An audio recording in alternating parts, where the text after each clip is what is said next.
அடுத்து கடந்த வருஷம் 2022 தான் தேவன் ஆண்டவர் திடீரென்று பேசினார், உன் தேசத்துக்கு ஒரு ஆபத்து வருது, பொருளாதார பாதிப்பு வருது, பஞ்சம் வரப்போகிறது, மறுபடி கொள்ளை நோய் தாக்கம் வரப்போகிறது, தேசத்தில் ஒரு பெரிய அழிவை சாத்தான் திட்டமிட்டு இருக்கிறான், ஜெபம் பண்ணுங்கன்னு ஆண்டவர் பேசினார்.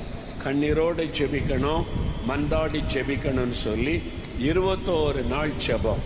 அதைத்தான் நம்ம 7 வாரங்கள் தொடர்ந்து செய்தோம். 7 வாரம் முழிரவு ஜெபம், 7 வாரம் உபவாச ஜெபம் செய்தோம். 21 நாள் இங்கே எல்லா வெள்ளி சனி ஞாயிறு கூட்டம் நடந்தது. வெள்ளிக்கிழமை இந்த இடத்துல மக்கள் கூடி வந்து முழிரவு ஜெபம், சனிக்கிழமை ஜெபம், ஞாயிற்றுக்கிழமை ஜெபம். ஆயிரக்கணக்கான பேர், உலகமெல்லாம் லட்சக்கணக்கான பேர் ஜெபிச்சோம்.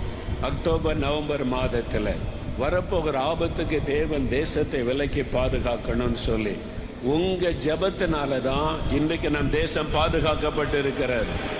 அல்லேலூயா சொல்லுங்க. அந்த உபவாச ஜெபம் தேவன் நம்மை ஜெபிக்க சொல்லி நம்மை ஜெபித்ததன் விளைவுதான் இந்தியாவில் கொரோனா பரவுதுனாலும் லாக்டவுன் வரல, அது முடக்கப்பட்டு விட்டது.